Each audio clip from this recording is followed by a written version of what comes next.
Répondu aussi nombreux. Je crois que après la 4e semaine d'action qui commence, il est temps de faire un point.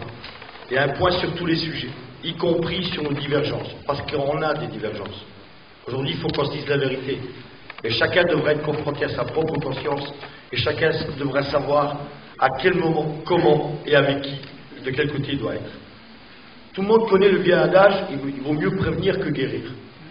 Que fait l'intersyndicale depuis 3 semaines? Avec vous, en tout cas avec grand nombre d'entre vous.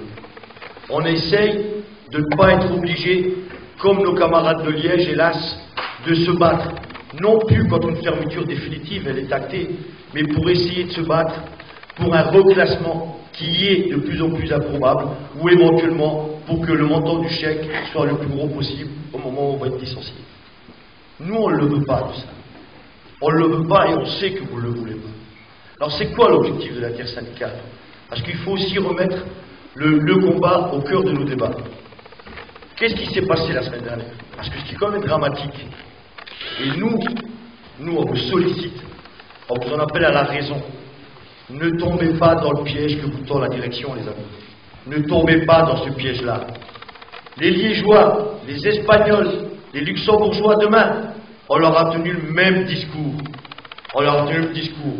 Ayez confiance en M. Mittal. Il n'a dit que c'était que provisoire. Vous savez tous ce qui s'est passé à Liège. On va pas refaire l'histoire. Pendant 2 ans, le groupe ArcelorMittal a tenu en haleine avec l'aide des directions locales. Parce qu'il ne faut pas rêver, les amis. Thierry Renaudin, et je ne veux pas lui manquer de respect, c'est un facteur. Il ne fait que répéter et reprendre mot pour mot les consignes qu'il a été prendre à l'ombre. Même pas la virgule a le droit de changer. Et lui, il sait très bien qu'il est là pour un temps déterminé, 2 ans, 3 ans, 4 ans. Après, il ira ailleurs.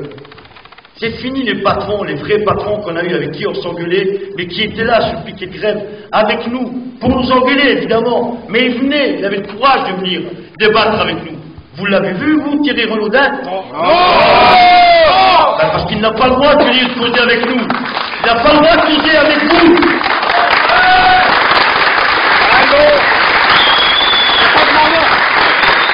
Il n'a pas de mandat de discuter avec vous. Alors évidemment, il envoie les chefs, certains chefs, qui ont le sale boulot d'essayer de culpabiliser les vilains syndicalistes.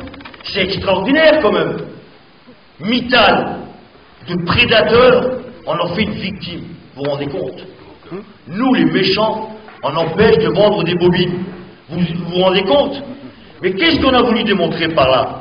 Évidemment qu'on ne veut pas tuer nos clients. Évidemment que nous ne sommes pas des écervelés. Évidemment qu'on sait qu'on a besoin d'eux. Et c'est eux qui nous font gagner la croûte. Évidemment que oui.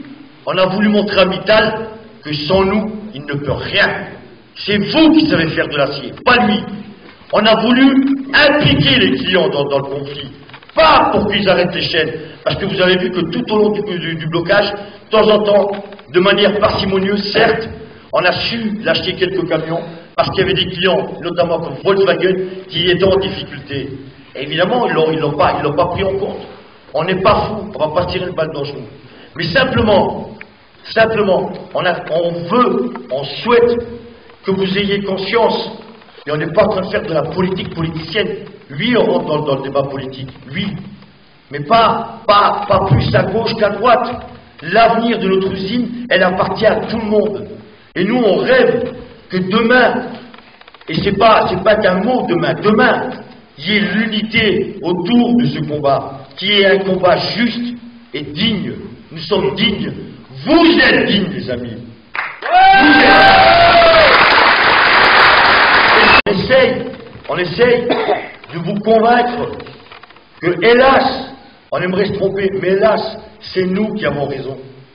Hélas, nous craignons pour nous tous que notre mort soit programmée et que les décisions soient actuellement en train de se prendre dans nos dos. Je vais vous prendre quelques exemples. Nous avons reçu la semaine dernière des coups de téléphone, des appels de très hauts dirigeants du groupe ArcelorMittal qui ne veulent pas qu'on les cite. Et je peux vous assurer que c'est du niveau du GMP. Je sais pas, il y a des gens du packaging de la salle là? Ouais. Ben, je peux vous assurer, et c'est pas pour jouer sur les peurs, je peux vous assurer que nous craignons, nous, que si rien n'est fait dans les jours qui viennent, l'avenir du Pakaking soit scellé. Actuellement, et c'est ça qu'on reproche au gouvernement, c'est pas qu'on veut faire de la politique politicienne, mais actuellement, le gouvernement belge, avec les syndicats belges, et j'ai envie de dire, ils ont raison, ils défendent leur beefsteak, ils sont en train de faire du lobbying, une négociation, un bras de fer comme jamais, pour compenser la fermeture des hauts-fourneaux de Liège, on leur donne le carnet de commande packaging, les amis. Et c'est 800 000 tonnes de capacité de production, et ce sont 600 emplois directs. Alors on peut, et il faut se battre effectivement pour les hauts-fourneaux, mais quel est l'intérêt d'avoir des hauts-fourneaux si on nous ampute d'une capacité de production de 800 000 tonnes, les amis? C'est quoi l'intérêt? Et je peux vous dire que cette information-là, vous pouvez la vérifier. Le groupe ArcelorMittal nous montre les uns contre les autres, les sites les uns contre les autres. Et malheureusement, nous craignons, nous, que certains tombent dans le piège, y compris au niveau local. Ce qui s'est passé mercredi dernier, c'est pas le fond que nous contestons. Évidemment qu'on peut débattre, et après vous aurez la parole, chacun aura le droit de s'exprimer, et on n'engueulera personne. Que vous nous interrogiez, est-ce que c'est la bonne stratégie de bloquer les expéditions? C'est une question qui mérite d'être posée. Ce que nous contestons et ce que nous condamnons, c'est la forme. 30 ans de boîte, les amis. 30 ans de boîte, j'ai jamais vu ça. Qu'une organisation syndicale prenne la tête d'une contre-manifestation pour des mecs qui se battent depuis 3 semaines pour sauver nos emplois, c'est impardonnable, je vous le dis, moi.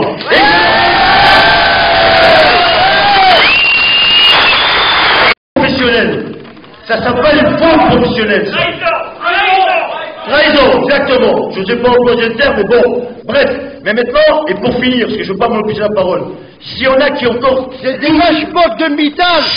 S'il y en a qui doutent encore de ce que nous disons vendredi dernier, ce que certains journaux ont titré la réunion de la dernière chance. On a invité une délégation beaucoup plus large que les organisations syndicales. Et ils ont entendu en direct les propos de M. Thierry Renaudin, notre soi-disant directeur. On lui a posé 3 questions essentielles. Ok, on peut comprendre que Mittal ne vous donne pas de date précise pour démarrer les hauts-fourneaux. Mais donnez-nous une garantie que vous allez investir, ou en tout cas que les investissements vont être débloqués pour pérenniser la filière liquide. Réponse de M. Thierry Renaudin. C'est l'intention du groupe. Alors si c'est l'intention du groupe, mettez-le par écrit.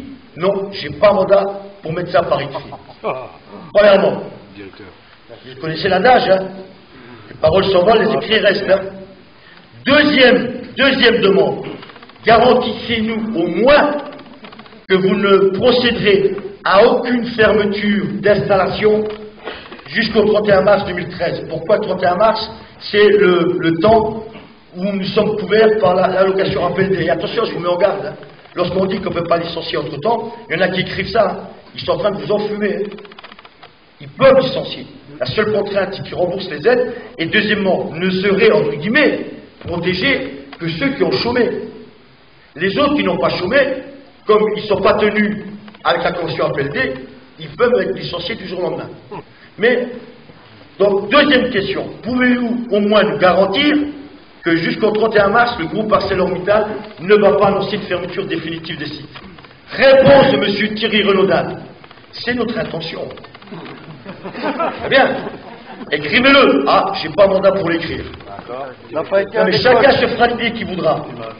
Troisième contrepartie. Au mois d'août, un haut-fourneau à Dunkerque va arrêter pour réflexion. Au moins pour 3 mois. On lui dit, mais dans ce cas-là, est-ce que vous pouvez vous engager, à ce moment-là, de redémarrer les hauts-fourneaux de Florange? Mais si on le peut, on le fera. Est-ce que vous pouvez l'écrire? Je n'ai pas mandat pour l'écrire. 4e point, après je vous donnerai la parole, les camarades. C'est dans ce cas-là, parce que comme Yves le disait, ils achètent des brames en Russie et au Mexique pour importer au niveau européen. Est-ce que vous pouvez vous engager que les brames ne viendraient pas de la concurrence? Oui, oui, on écrit que les brames viendront du groupe ArcelorMittal. Et vous ne le prenez pas pour des billes. Hein. Vous écrivez que les brames nécessaires à la baie des Nord, donc c'est Brême, Gand, Dunkerque et Florange, viendront de la baie des Nord. C'est une arme supplémentaire pour redémarrer la filière liquide. Ah, j'ai pas mandat pour écrire ça.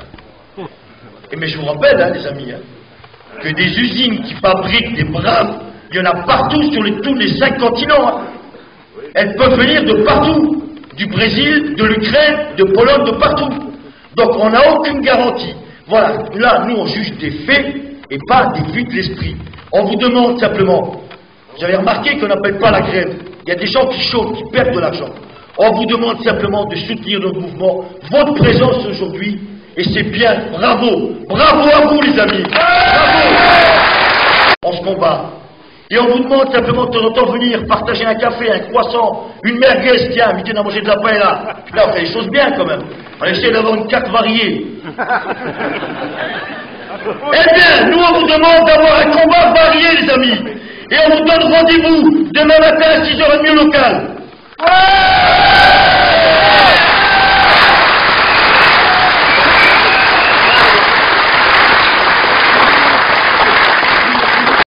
Et puis, troisième exemple, toujours dans ce que disait Coco. Vendredi dernier, il y a une délégation de salariés qui est venue simplement pour que Renaudin parle avec eux, qu'il leur dise son point de vue de vive voix. Monsieur Renaudin a sorti son téléphone, il a appelé Paris, puis j'allais discuter avec les salariés. Réponse de la direction générale de Paris, non, tu ne vas pas discuter avec les salariés. Alors on fait confiance à des gens comme ça. Est-ce que vous, les anciens de Florange, les plus anciens, c'est un facteur, mais ceux les plus anciens, jamais à Florange, en tout cas de mémoire, ça fait 30 ans que je bosse, hein, les syndicats n'ont bloqué pendant 3 semaines. Jamais.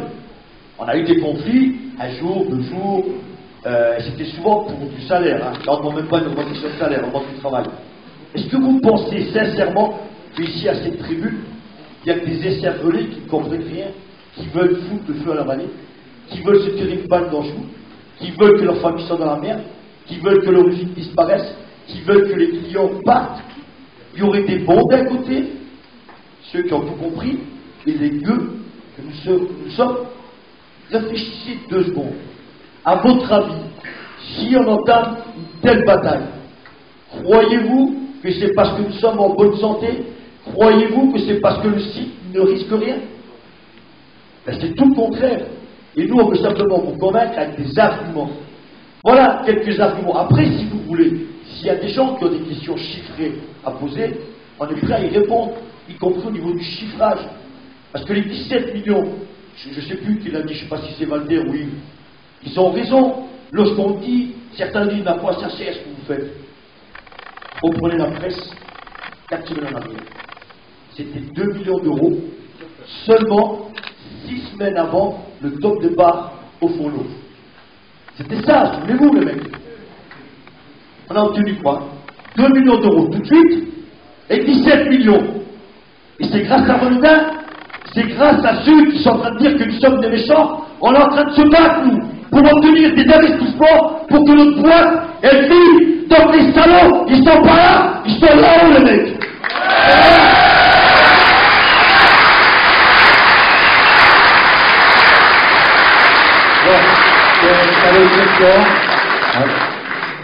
Oui, bonjour. Je ne sais pas si vous l'avez compris, mais je pense qu'aujourd'hui, il y a une vraie angoisse qu'on n'a jamais ressentie ici, sauf il y a de très très nombreuses années. On peut vraiment se poser la question aujourd'hui de la disparition définitive de la sidérurgie en Lorraine.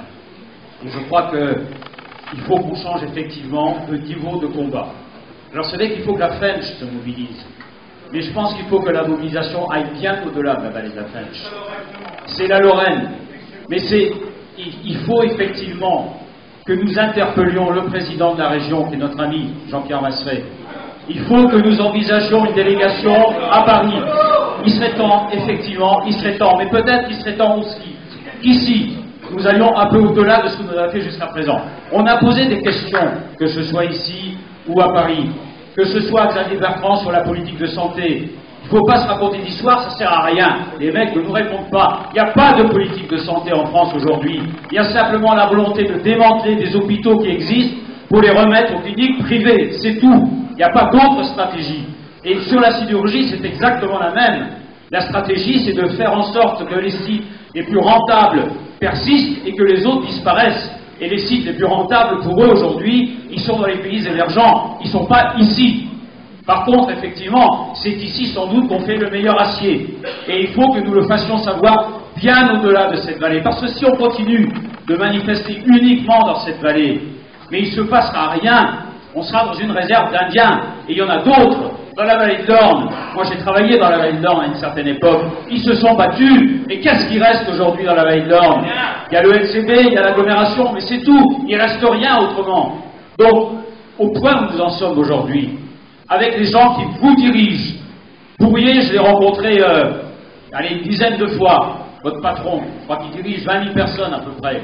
Ce mec, je le dis aujourd'hui, je vais vous faire cette confidence, j'ai déjà fait en petit comité, il n'a pas été capable de payer une fois à bouffer aux gens avec qui il rencontre. 3 fois, 4 fois j'ai mangé avec lui.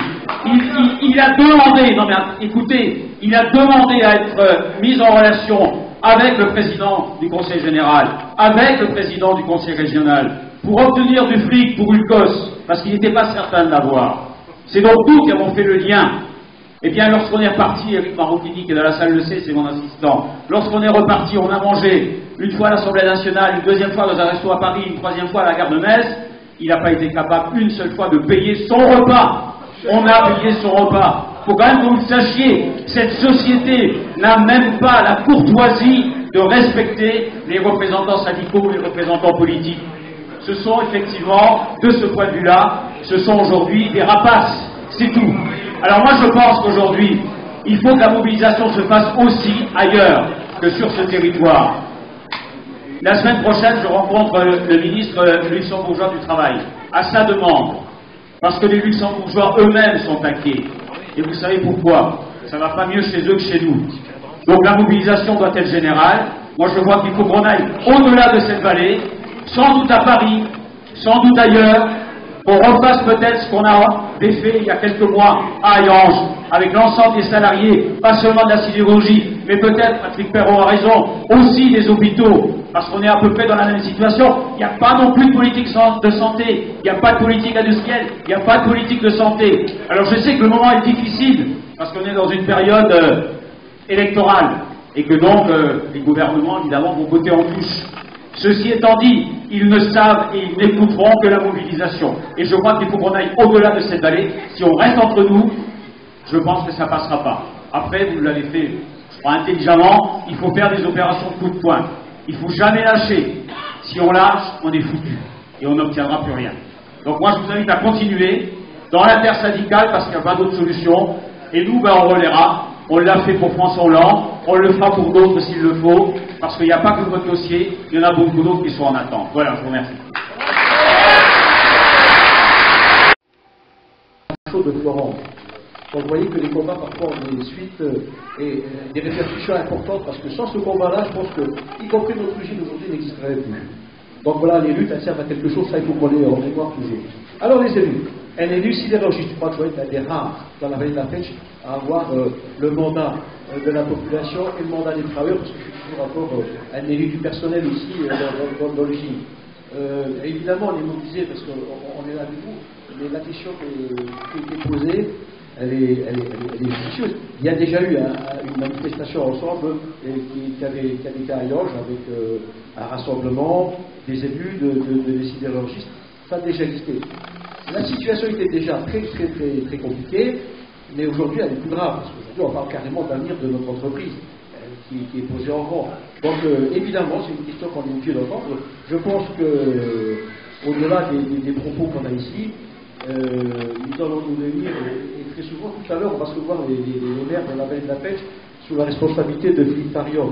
Comme il est à côté, il est président, et il va peut-être nous en parler, et on fera part peut-être d'une initiative que l'on sera amené à prendre et à vous proposer, parce qu'on ne peut pas rester dans cette situation-là, ou d'attentisme, ou de vous garder, ou alors de venir vous soutenir, ce qui est déjà bien, que les élus participent, mais on peut aussi participer de façon différente en alertant la population.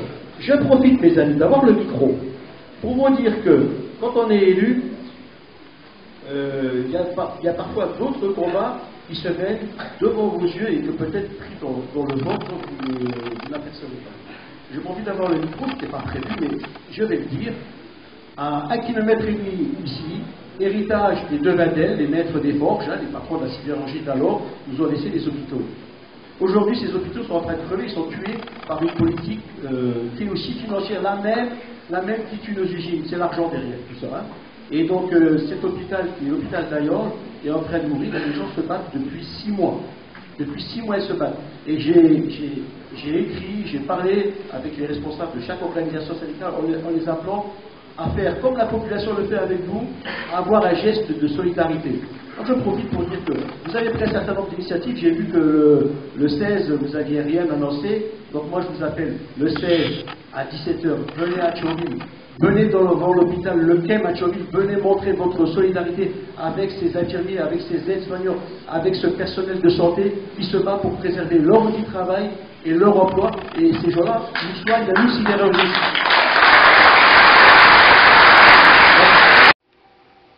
Syndical sait que les élus qui sont présents, les élus de la pêche sont naturellement aux côtés des salariés en lutte pour, je l'ai dit tout à l'heure, ils défendent non seulement leur usine, mais c'est l'avenir de la vallée qui est en cause. Et donc, naturellement, nous sommes disposés à lancer toutes les actions. Les commerçants sont prêts aussi à nous suivre. Et je suis persuadé aussi que dans beaucoup d'entreprises qui sont liées à la sidérurgie, il peut y avoir également cette mobilisation. Le 1er octobre, il y avait eu cette journée Vallée Morte qui avait réuni 1000 personnes à Hayange. Bon, c'était quelque chose, c'était important, mais on doit pouvoir mobiliser bien plus. Il faut bien préparer cette mobilisation, il faut qu'elle soit massive, et naturellement, vos élus, ils sont avec vous, on représente la population et on est à fond dans cette bataille. Après, on ne sait pas ce qui va devenir de nous. Salariés d'ArcelorMittal, si nous arrêtons le combat aujourd'hui, on n'arrêtera pas. Mais si on l'arrête, préparez-vous à avoir des annonces de fermeture comme vous serez en vacances cet été. C'est pour ça qu'on se bat aujourd'hui, pour tout le monde. Pourquoi nous continuons le combat? Cette lutte commence à porter ses fruits. Il faut dire que la pression des clients aujourd'hui, elle n'a jamais été aussi forte pour que Mittal développe l'action qu'on mène aujourd'hui. Nous avons compris une chose aujourd'hui, une chose importante. On a compris que Mittal est prêt de fermer Florent. Aujourd'hui, Mittal, d'un mouvement de sa manche, il peut supprimer Florent. Il faudra être bien conscient. C'est pour ça qu'aujourd'hui on se bat. On ne se bat pas seulement pour la filière liquide. On se bat aujourd'hui pour tout Florent. Personne ne sera épargné si la filière liquide s'arrête.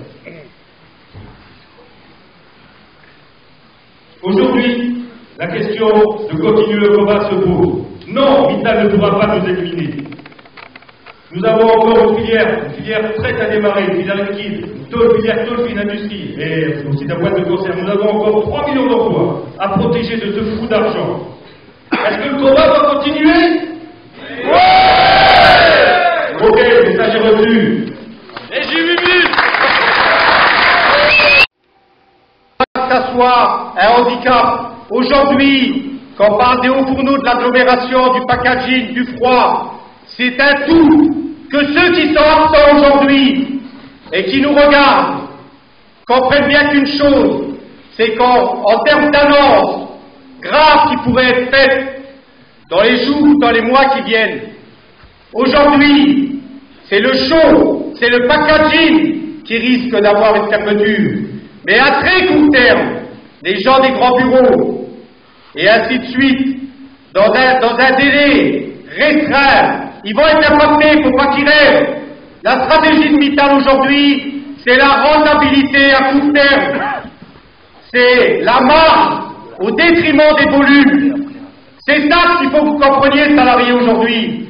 On comprend vos craintes, vos inquiétudes. Tout le monde a peur, tout le monde a sa maison à payer, sa voiture à payer. Mais aujourd'hui, l'heure est grave, salariés. Vous réfugiez derrière la peur. Une fois que les annonces seront faites, ça sera trop tard. Si on doit monter à Paris pour faire une action symbolique, moi j'y serai pas, je vous dis honnêtement. Alors donc aujourd'hui, les absents, je parle essentiellement aux absents, parce qu'aujourd'hui vous êtes presque aussi nombreux que la dernière fois. Mais j'ai l'impression que tout le monde n'a pas compris. Aujourd'hui, on a une chape de plomb au-dessus de la tête. Le packaging est le premier visé, contrairement à ce qu'on pouvait penser. La filière liquide, à très court terme, vu la stratégie d'ArcelorMittal, elle est pratiquement condamnée. Donc ça, c'est la direction qui devra vous le dire. Mais il y a une chose qui est sûre. L'hibernation, c'est terminé, l'hiver est terminé. Dans 8 jours, c'est le printemps. Donc il va falloir vous réveiller, les salariés d'ArcelorMittal, les sous-traitants, et je parle même de la population, parce que c'est toute une vallée qui est en danger. J'ai l'impression qu'aujourd'hui, il n'y a que les salariés d'ArcelorMittal, une certaine partie, qui prennent conscience de la gravité de ce qui se passe. Mais on le répète, c'est toute une vallée, c'est même une industrie, et on vous invite le 22 mars à une grande manifestation qui aura pour thème l'industrie en général et en France, mais surtout la sidérurgie. Au bout, c'est 50 000 emplois de métallos qui sont concernés. C'est des équipementiers qui comptent sur nous. Donc je vous invite fortement à venir à cette manifestation et à manifester votre soutien. Merci.